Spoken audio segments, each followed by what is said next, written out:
Karnataka assembly के speaker UT खादर को शुमाली कर्नाटक में एजाज से नवाजा गया। विजयपुर जिले के कोल्हार में खानका गफ्फारिया की जानिब से हजरत अब्दुल गफ्फार कादरी के सालाना उर्स के मौके पर कर्नाटक असेंबली के स्पीकर यूटी खादर को कौमी एकजहती के एजाज से नवाजा गया।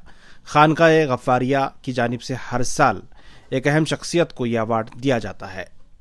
इस मरतबा यूटी खादर को यह अवार्ड दिया गया है। हर साल ये कौमी एकजहती का प्रोग्राम मुनक्कद होता है, जिसमें न सिर्फ मुसलमान बल्कि मुख्तलिफ मजहब के मजहबी पेशवा भी इसमें शिरकत करते हैं और सियासी लीडरान भी इसमें शिरकत करते हैं।